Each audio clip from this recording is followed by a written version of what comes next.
우리 함께 보실 말씀은 마가복음 8장 27절에서 38절 말씀 보겠습니다. 신약성경 67페이지 마가복음 8장 27절에서 우리 38절까지 한 절씩 교독하고 38절은 같이 읽겠습니다. 예수와 제자들이 빌립보 가이사랴 여러 마을로 나가실새 길에서 제자들에게 물어 이르시되 사람들이 나를 누구라고 하느냐?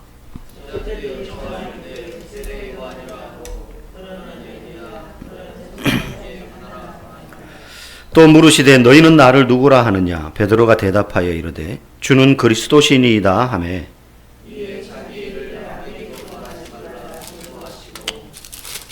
인자가 많은 고난을 받고 장로들과 대제사장들과 서기관들에게 버림받아 죽임을 당하고 사흘 만에 살아나야 할 것을 비로소 그들에게 가르치시되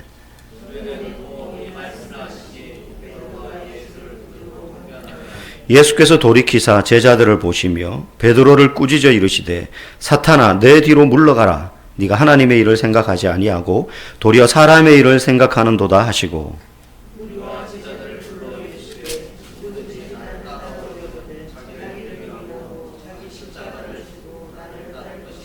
누구든지 자기 목숨을 구원하고자 하면 잃을 것이요 누구든지 나와 복음을 위하여 자기 목숨을 잃으면 구원하리라.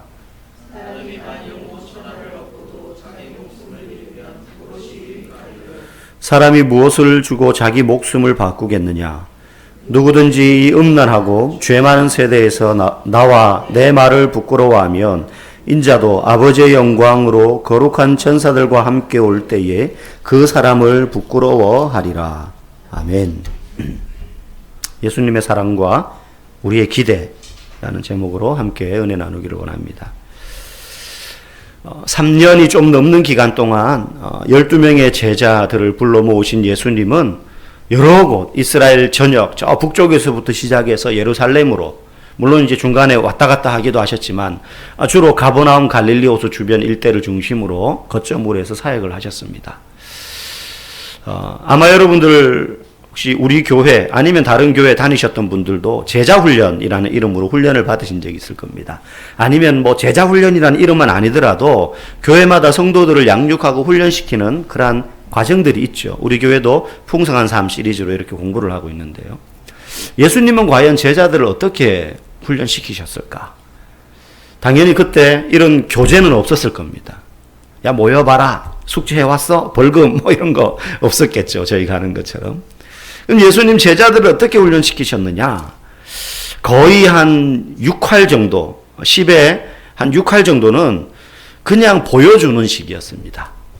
보여주는 식.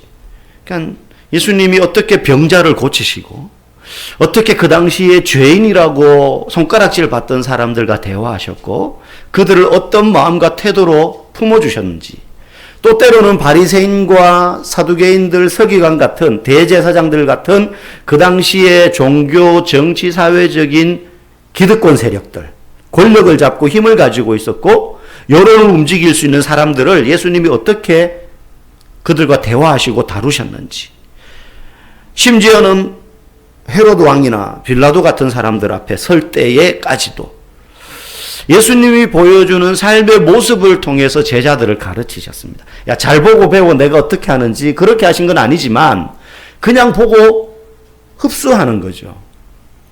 우리 자녀들은 부모의 뒷모습을 보고 배운다라는 말이 있잖아요. 학교 가면 선생님들이 대학에 가기 위한 필요한 과목들을 가르쳐 주지만 집에 와가지고 부모님 앞에 앉아가지고 요거는 이렇고 저거는 저렇고 이럴 땐 저렇게 해야 되고 그렇게 말로 가르치기보다 그냥 엄마 아빠가 부모님이 어려운 일이 생기면 어떻게 그 문제를 이겨내는지 우리가 잘못하면은 어떻게 훈계를 하는지 또 경제적으로 힘이 들면 어떻게 가정을 이끌어가기 위해서 애쓰는지 또 몸이 아플 때는 어떻게 하는지 그렇게 일상적으로 살아내는 삶의 그 자취를 보고 자녀들이 닮아가잖아요. 그게 부모의 뒷모습을 보고 배운다는 거 아닙니까? 어느 아버지가 야 너는 아버지가 팔자걸음을 걸으니 너도 팔자걸음으로 걸어라 이렇게 해서 애를 팔자걸음 걷게 하는 부모는 없죠. 그냥 아버지가 걷는 거 보더니 그냥 크면서 지도 모르게 팔자걸음을 걷는 거예요. 예. 밥 먹을 때 나물은 골라내는 거예요. 그래서 삶으로 보여주는 모습을 통해서 예수님이 제자들을 훈련시키셨습니다. 그런데 그것만으로는 부족했습니다. 때로는 모아두고요, 말로 가르치는 거예요. 하나님의 나라에 대해서, 복음의 비밀에 대해서, 내가 이 땅에 온 목적에 대해서, 앞으로 어떤 일을 할지, 어떤 일이 벌어질지, 이런 것들을 제자들에게 모아놓고 가르치기도 하셨습니다.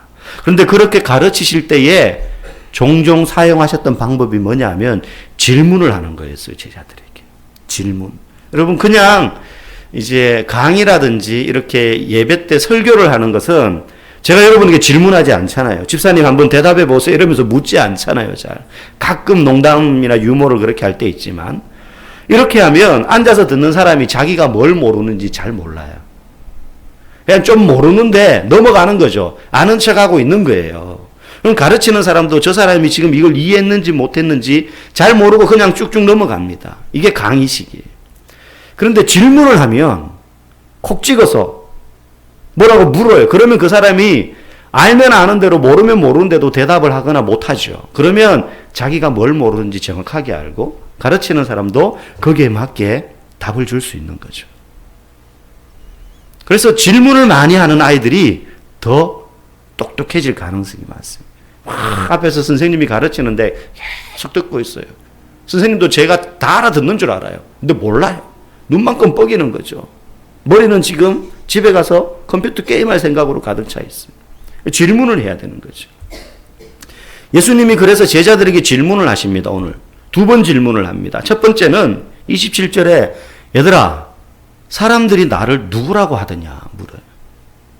제자들이 돌아다니면서 12명이니까 예수님보다 더 많은 채널로 사람들의 이야기를 듣겠죠. 친구도 있을 것이고 이웃들도 있을 것이고 가족들도 있단 말입니다. 그러면 그들이 따라다니고 배우는 그 예수라는 분에 대한 사람들의 여러 가지 말들을 이들이 주워 담아요. 그래서 예수님이 묻습니다. 사람들이 나를 뭐라고 하디? 제자들이 대답합니다. 어떤 사람은 세례 요한이라고 하던데요. 또 다른 제자가 말합니다. 아니, 어떤 사람은요, 예수님을 엘리야 선지자와 같은 사람이다라고 말을 하게 돼요.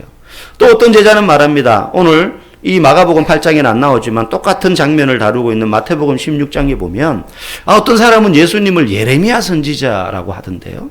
물론 그 사람이 뭐 환생했다 이런 말은 아니지만 그 사람과 같은 분처럼 사람들이 여기띠다. 다시 말하면 선지자들 중에 이름만 대면 이스라엘 사람들 누구라도 알만한 그 당대에 유명했던 선지자들 중에 한 명이 아닐까라고 많은 사람들이 예수님에 대하여 생각하고 있습니다. 라고 대답을 합니다. 그리고 나서 예수님이 한 가지 질문을 더 합니다. 그러면 너희는 나를 누구라고 생각하느냐? 너희는 나를 누구라고 생각하느냐?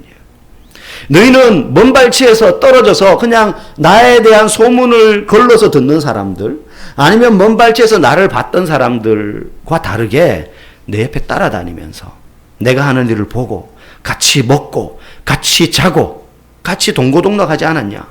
너희는 나를 누구라고 생각하냐? 그 말은 너희는 사람들이 생각하는 선지자들 중에 한 명, 그것과는 다르게 나를 생각하지 않겠니? 라는 걸 기대하고 물은 거죠. 그죠? 그때 예수님은 12명의 제자들에게 물었는데 역시 성질 급한 베드로가 손을 쫙 들고 대답을 자기가 먼저 합니다. 주는 그리스도십니다. 마태복음에 보면 더 구체적으로 나오죠. 주는 그리스도시요 살아계신 하나님의 아들이십니다. 여러분, 그리스도라는 말은 그 당시 통용되던 로마의 언어였던 헬라어, 공통어죠. 헬라어로는 그리스도. 그런데 히브리인들, 유대인들의 말로는 구약의 메시아라고 하는 똑같은 뜻입니다. 그럼 그리스도라는 말의 단어의 그대로의 뜻은 기름 부음을 받았다라는 말이에요. 그럼 이스라엘의 여러 직분들 중에 전통적으로 기름을 부어서 세우는 직분이 세 가지가 있는데 선지자와 제사장과 왕입니다. 이 세 가지 직분은 기름을 머리에 부어요. 선지자와 제사장과 왕. 그런데 그리스도는 그럼 어떤 분이냐? 이 선지자, 제사장, 왕의 기능과 역할과 능력을 하나에 다 가지고 계신 분. 그분을 이스라엘 사람들은 전통적으로 메시아라고 생각했어요. 그래서 그분은 왕으로서, 선지자로서, 제사장으로서 우리를 구원하러 오실 분이다. 이게 유대인들이 생각하고 있던 그리스도예요. 그들의 단어로는 메시아. 베드로가 너무 훌륭한 대답을 한 거예요. 주는 그리스도십니다. 사람들은 그저 랍비 아니면 선생님이죠. 아니면 구약에 있었던 선지자들 중에 한 명 누구 이 정도로 생각했는데 베드로는 그거보다 훨씬 탁월하신 바로 그 모든 선지자들이 예언했던 바로 그분이십니다. 이렇게 대답을 하는 거예요. 그래서 마태복음에 보면 예수님이 이 베드로의 대답을 듣고 네가 정말 대답 잘했다. 너 위에 반석 위에 내가 교회를 세울 것이니 음부의 권세가 그것을 무너뜨리지 못할 거야. 이러면서 엄청난 칭찬을 막 해요. 베드로가 아마 으쓱했을 겁니다. 으쓱했을 거예요. 성질 급하게 행동해가지고 손해보는 경우, 혼나는 경우도 있었지만 또 이럴 때는 예수님께 되게 칭찬을 받았어요. 그런데 한껏 분위기가 이제 고조되었는데 그 이후에 하시는 예수님의 말씀은 완전히 이 분위기에 찬물을 끼얹습니다. 예수님 31절에 뭐라고 이야기하십니까? 한번 읽어봅시다. 시작. 인자가 많은 고난을 받고 장로들과 대제사장들과 서기관들에게 버림받아 죽임을 당하고 사흘 만에 살아나야 할 것을 비로소 그들에게 가르치시되. 그 앞에 보면 베드로가 주는 그리스도십니다. 딱 대답하니까 마태복음에 보면 너 정말 대답 잘했어. 막 칭찬해줘요. 그러고 난 다음에 30절에 말합니다. 이에 이 일을 아무에게도 말하지 말라. 그리고 모여봐. 내가 너희에게만 비밀을 알려줄게. 하고 하시는 게 31절이에요. 근데 그 내용이 뭐예요? 그리스도십니다. 했는데 그런데 나는 고난을 받을 거야. 고난을 받고 그 장로들, 대제사장들, 서기관들 같은 그 힘 있는 사람들에게 내가 넘겨져서 버려질 거야. 너희들도 나를 다 버릴 거야. 이게 포함되어 있는 거죠. 그리고 죽을 거야. 그리고 사흘 만에 살아날 거다. 이 이야기를 하시는 거예요. 지금 베드로가 한 대답까지는 너무 좋았어요. 그들의 마음속엔 다른 제자들도 이제 동의하는 겁니다. 그들의 마음속엔 그리스도 메시아 오셔가지고 이제 모든 것들을 이제 제압하고 승리의 왕으로 오실 거야. 이런 기대. 예수님도 맞아 이렇게 대답하신 거예요. 맞장구 치신 거예요. 그런데 사실은 나는 고난받고 버려지고 죽게 될 거야. 그 말씀을 하시자 베드로의 반응이 당장 나옵니다. 32절에 베드로가 예수를 붙들고 항변하매. 여기서 항변한다는 말을 요즘은 잘 안 쓰죠. 항변한다는 말을 좀 바꿔서 말하면 꾸짖다, 역정내다 이런 뜻이에요. 그러니까 이 항변하다는 말을요 예수님도 몇 번 하셨어요. 언제 하셨느냐? 귀신을 내쫓을 때. 귀신을 내쫓을 때 예수님이 꾸짖어 가라사대 이렇게 하시는 경우들이 있거든요. 그때 그 꾸짖다, 귀신을 꾸짖다라는 말이 항변하다는 말이에요. 똑같은 단어예요. 그래서 지금 베드로가 지금 어떻게 하고 있느냐 하면 예수님이 맞긴 맞는데 네 대답 정말 좋은데 맞는데 모범 답안은 맞는데 그런데 나는 사실 그렇게 해서 고난당하고 버림당하고 죽게 될 거야. 그러자 베드로가 예수님을 붙잡았어요. 얼마나 지금 막 붙잡고는 예수님을 막 붙잡고는 얘기하는 거예요. 역정을 내는 거 쉽게 말하면 대드는 거예요. 지금 베드로가. 예수님 지금 무슨 말도 안 되는 소리를 하십니까? 죽다니요. 아니 메시아가 왜 죽습니까? 이거예요. 그래서 막 예수님께 대드는 거예요. 지금 눈을 막 부라리고. 물론 그런 표현은 안 나오지만 격하게 이야기. 분명히 끝에 예수님이 그렇게 되지만 나는 3일 뒤에 부활할 거야 말씀하셨는데도 베드로는 지금 이렇게 반응해. 왜 이렇게 격한 반응을 보일까? 한국 사람들 말은 끝까지 들어봐야 한다 그러는데 한국 사람 말이 아니라서 그런지 베드로가 뒷말을 안 들었는지. 아니 베드로 들었어요. 그런데요 우리말은 문법적으로 그런 강조점이 잘 안 드러나는데 영어나 아니면은 이 히브리인들의 그 문법으로 보면 문장을 딱 보면 문법에 의해서 무엇을 이 사람이 강조하는지가 딱 드러나게 되어 있어요. 그렇게 히브리인들의 관점에서 보면 예수님의 이 말씀은 인자가 많은 고난을 받고 뭐 어떻게 되고 부활할 거다라고 말씀하셨지만 제일 강조하는 부분이 뭐냐면 인자가 많은 고난을 받는다. 그리고 죽을 거라는 거예요. 그러니까 베드로의 귀에는 이 끝에 말이 귀에 안 들어와요. 고난을 받는다니요. 죽으신다니요. 의도적으로 예수님은 지금 이걸 강조하셨어요. 부활을 강조하신 게 아니고 나 고난받고 죽을 거야. 이걸 강조하신 문장이에요. 물론 베드로가 메시아가 고난받을 거라는 사실을 모르는 건 아닙니다. 왜냐하면 이사야서에 보면 고난받는 하나님의 종에 대한 예언이 나와요. 비유적으로. 물론 그걸 100% 다 이해한 건 아니겠지만. 그러나 그때까지 유대인들 중에 어떤 랍비, 어떤 선생도 그 메시아가 고난받는 종이 메시아의 고난을 부활의 소망과 연결시키는 사람은 아무도 없었습니다. 거기다가 메시아 그러면 유대인들의 생각에는 모든 악과 불의를 끝내고 잘못되어진 세상을 바로잡는 승리의 왕으로 오시는 분이라고 다 생각하고 있는데 그런 분이 고난을 받는다니. 게다가 와서 그 악한 세상과 싸우다가 죽는 것도 아니고 그냥 죽으러 왔다는 거예요. 아예 나는 처음부터 죽으러 왔다는 거예요. 그러니까 베드로의 생각에는 말이 안 되는 거죠. 예수님의 이 말이. 앞에 메시아입니다. 그리스도입니다 하니까 정말 대답 잘했어. 그런데 사실 나 죽을 거야. 이러니까 말이 안 되는 거예요. 지금 예수님은요. 나는 메시아가 맞아. 네 말처럼. 그런데 난 앞으로 죽을지도 몰라가 아니라 죽을 거야. 난 죽으러 온 거야. 죽어야만 돼. 그렇게 내가 죽지 않으면 세상과 너희의 삶이 새로워질 수 없단다. 이 얘기를 하시는 거예요. 여러분 사람이 언제 새로워집니까? 많이 배우면 새로워지는 게 아닙니다. 성품을 갈고 닦으면 새로워지는 게 아닙니다. 높은 자리에 올라가고 돈을 많이 벌면 새로워지는 게 아닙니다. 변하죠 그냥. 근데 그것도 좋게 변할 수도 있고 나쁘게 변할 수도 있습니다. 새로워지는 게 아닙니다. 사람이 진짜 새로워지는 건요. 진짜 사랑을 경험할 때 새로워집니다. 그래서 천하의 불효자도 사기꾼도 흉악범도 그 마음속에 경험할 수 없었던 진짜 사랑을 경험하게 되면 바뀌게 돼요. 사람이. 회개한다는 거죠. 돌이킨다는 거예요. 여러분 가짜 사랑은요. 남을 이용해서 자기의 행복을 추구하려고 합니다. 그래서 항상 가짜 사랑은 조건이 붙어요. 네가 나한테 이렇게 잘해주면, 네가 내 뜻 소원 들어주면, 네가 나한테 이렇게 하면 나도 그렇게 해줄게. 그래서 가짜 사랑은요. 사랑하는 것 같은데 결정적인 순간에 자기에게 해가 된다 싶으면 몸을 뺍니다.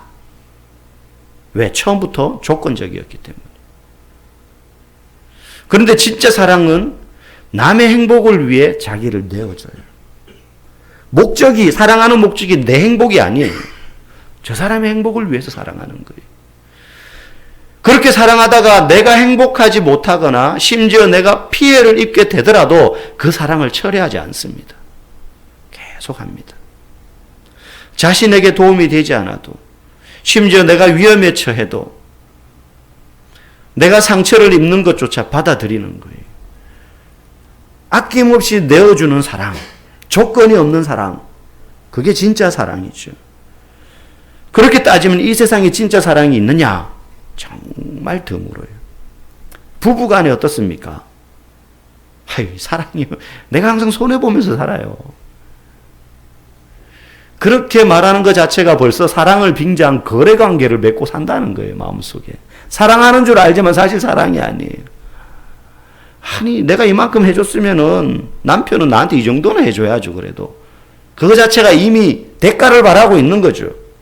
네, 대가를 바라고 있는 거죠. 부모 자녀 시간은 어떻습니까? 그 얼마 안 되는 유산 때문에 소송 거는 관계가 되었어요. 아버지의 유산을 가지고 자녀들이 형 누나는 출가 외인이니까는 요만큼만 받아. 소송 걸고 그러는 거예요. 따져보자 그러면 법적으로. 정도의 차이지 우리가 사는 세상의 진짜 사랑은요 찾아볼 수 없습니다. 그걸 갈망하는데 그럴 능력이 우리에게 없다는 거예요. 이권이 딱 개입되면 사랑이고 뭐고 그때 드러납니다. 진짜 사랑하는 줄 알았는데 가짜였구나. 평화로울 때는 모르지만. 그런 의미에서 조건 없이 심지어 상대가 배반하고 바람을 피워도 받기만 하고 주기만 하고 받는 것 하나 없이 사랑하시는 그분은 예수님밖에 안 계신다. 예수님이 우리에게 내가 너희를 위하여 이렇게 목숨을 내어줄 테니 너희들은 나한테 이걸 해줘야 돼. 그래야지 내가 목숨 내어주지. 그렇게 하시지 않았어요. 끊임없이 사랑하셨던 그 사람들의 손에 의하여 못 박히고 비난받을 때에도 예수님은 그들을 위하여 죽기를 기꺼이 하셨다는 것. 그래서 예수님을 통하지 않으면 진짜 사랑을 알 수가 없어요. 그 예수님을 통하여 진짜 사랑을 받은 사람이라야 이웃들에게 사랑을 전해줄 수 있습니다. 그래서 예수님이 마음을 다하고 목숨을 다하고 뜻과 힘을 다하여 주 너의 하나님을 먼저 사랑해라. 이게 크고 첫째 되는 계명이니 둘째는 이것이요 내 이웃을 내 몸과 같이 사랑하라. 주님을 먼저 사랑하라는 것. 이 진짜 사랑을 통해서만이 우리는 죄 용서받는 기쁨을 누리고 그걸 흘려보낼 수 있는 것입니다. 가짜 사랑은 원리가 기브 앤 테이크예요. 그래서 내가 받은 죄의 대가만큼 내가 지불을 해야지 마땅한데 내가 뭔 수고를 해도 뭔 노력을 해도 세상의 것으로 다 값을 치러도 내가 용서받은 죄의 대가를 지불할 수 없어요. 그만큼. 오직 진짜 사랑만이 이 죄의 크기를 완전히 상쇄시키고도 남을 만큼 충분하다는 거예요. 그래서 예수님이 죽으셔야만 했던 거예요. 죽어야만 진짜 사랑을 보여줄 수 있었기 때문에. 예수님은 지금 그 말씀을 하시는데 베드로는 죽어야만 진짜 사랑을 너에게 줄 수 있다는 예수님의 그 말씀을 전혀 이해하지 못하고 있어요. 예수님은 사랑에 대해서 이야기하는데 베드로는 자기가 예수님께 가지고 있는 기대를 가지고 예수님을 지금 바라보고 있어요. 베드로야, 나는 네가 말하는 그리스도가 맞다. 참된 메시아다.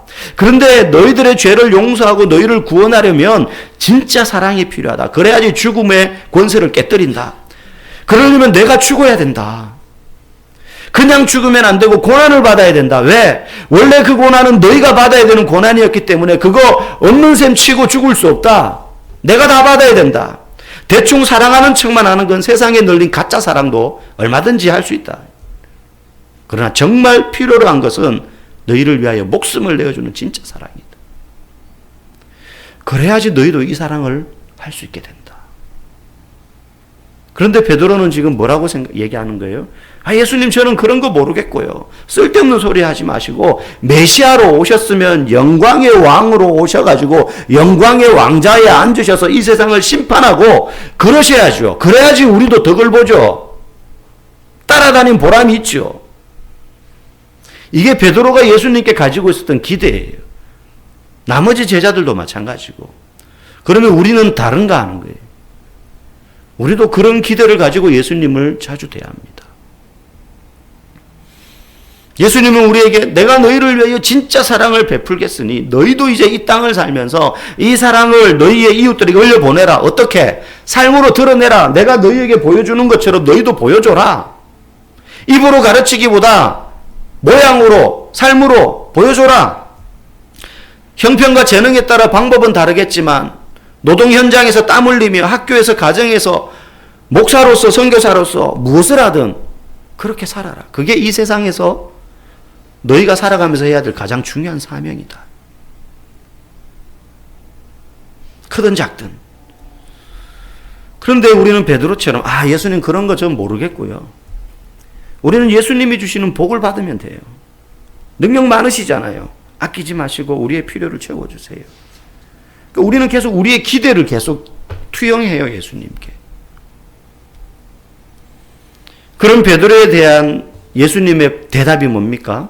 33절 말씀 우리 같이 읽어봅시다. 시작. 예수께서 돌이키사 제자들을 보시며 베드로를 꾸짖어 이르시되 사탄아, 내 뒤로 물러가라. 네가 하나님의 일을 생각하지 아니하고 도리어 사람의 일을 생각하는도다 하시고. 예수님이 하시는 말씀을 전혀 알아듣지도 못하고 알아들을 생각도 없는, 왜? 내가 예수님께 기대하는 것만 보고 있으니까요. 아니, 예수님 그렇게 죽는 거는 전혀 내가 기대하는 것하고는 다른 건데요, 메시아가? 알아들을 생각이 없어요. 그런 베드로에게 네가 지금 사탄이 먹고 있는 마음을 입 밖으로 꺼냈다는 거예요. 이놈아 정신 차려라 이거예요. 사탄의 전략이 뭡니까? 이 말씀처럼 우리가 하나님의 일은 생각하지 않고 사람의 일만 생각하도록 만드는 거예요. 교회를 안 다니게 하는 것만이 아니에요. 교회를 열심히 다니도록 내버려 둡니다. 꼬박꼬박 예배에 참석하게 합니다. 그런데 우리의 관심이 하나님의 일에 있지 않고 사람의 일에만 관심을 두도록 만드는 거예요. 그게 더 무서운 거예요. 우리가 하는 신앙이 열심히 헛수고가 되도록 만드는 겁니다. 내가 지금 잘하고 있다고 착각하게 만드는 겁니다. 우리의 신앙과 눈을 끝없이 하나님으로부터 멀어지게 만드는 거예요. 하나님이 우리에게 가지고 있는 관심은 이건데 사탄은 우리로 하여금 이쪽만 보게 만드는 거죠. 얼마나 짐 빠지게 신앙생활을 하게 만드는 겁니까? 우리가 열심히 신앙생활 하도록 내버려 두기도 합니다. 그렇게. 봉사, 기도, 찬양, 예배 열심히 하는데 우리의 관심을 늘 예수님으로부터 내가 무엇을 더 얻을 수 있을까? 내가 지금 이게 필요한데 예수님이 어떻게 주실까? 어떻게 하면 예수님으로부터 내가 원하는 것을 받을 수 있을까? 하나님의 일이 아닌 나의 기대에만 관심을 가지도록 끊임없이 우리의 눈을 거기에만 고정시키는 것이 사탄의 계획이고 전략이라는 거예요. 그래서 예수님이 지금 베드로에게 말하는 거예요. 네가 그걸 입 밖으로 꺼냈구나. 예수님의 뜻에 순종하기보다 내 뜻을 이루기 위해서 신앙생활을 하도록 하는 거예요. 그래서 예수님은 내 뜻을 이루어주는 능력이 많으신 아저씨예요. 그냥. 그렇게 신앙생활하면 열심히 하면 할수록 나는 점점점 예수님의 뜻으로부터 멀어지는 거예요. 그저 예수님은 내 요구를 들어주기만 하면 되는 저 위에 계신 능력 많으신 분 정도로 생각하는 거죠. 예수님의 우리를 향하신 뜻이 뭡니까? 34절 말씀. 시작. 누구든지 나를 따라오려거든 자기를 부인하고 자기 십자가를 지고 나를 따를 것이니라. 이거 하나가 전부는 아니지만 지금 잘못 생각하고 있는 제자들에게 말하는 거예요. 나를 따라오려면 너희도 내가 너희를 위하여 지는 십자가만큼은 아니라도 너희 분량의 십자가를 져야지 나를 따를 수 있다.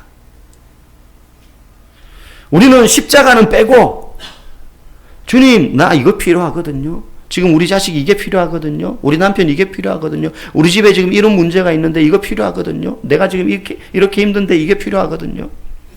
그걸 끊임없이 이야기하는데 예수님은 십자가도 져라. 그거 안 지면 안 된다. 나를 따라 살려면 고난받을 각오도 해야 된다는 거죠. 여러분 우리는 예수를 믿음으로 구원받은 사람들, 여기 아마 그런 분들 계실 겁니다. 구원 못 받은 분도 계시겠죠. 누군지는 저는 모르지만.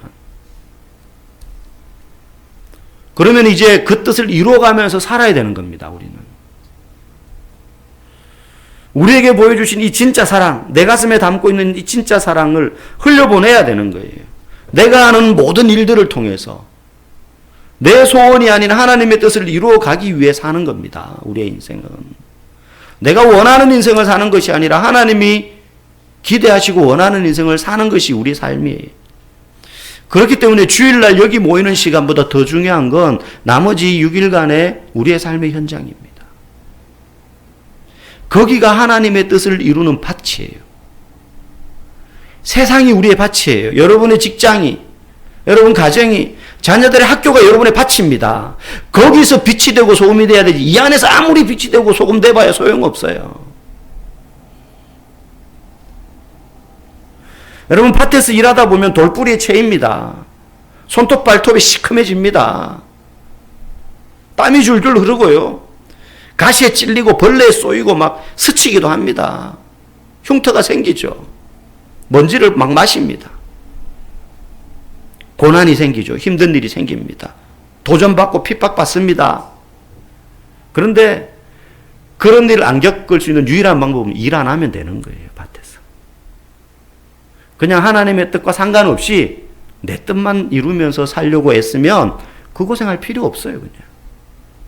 필요할 때 와서 기도하면 되고. 그러나 동시에 그것은 하나님의 뜻과 전혀 상관없이 사는 삶입니다. 오늘 본문은 말합니다. 그렇게 살면 천하를 얻어도 의미 없다라고 말씀하세요. 천하를 얻어도. 여러분 혹시 이 말씀이 부담되거나 나와 관계없다고 생각되거나 아니면 부끄러워서 나는 그렇게 못할 것 같아 라고 생각된다면 여러분 마지막 38절 말씀을 우리가 귀담아 들어야 됩니다. 같이 한번 읽어봅시다. 시작. 누구든지 음란하고 죄 많은 세대에서 나와 내 말을 부끄러워하면 인자도 아버지의 영광으로 거룩한 천사들과 함께 올 때에 그 사람을 부끄러워하리라. 아멘. 이 말씀이 저와 여러분의 마음에 새겨지기를 원합니다. 우리는 우리의 기대를 위하여 사는 사람이 아니라 그분의 사랑을 흘려보내기 위하여 열심히 바꿔는 사람입니다.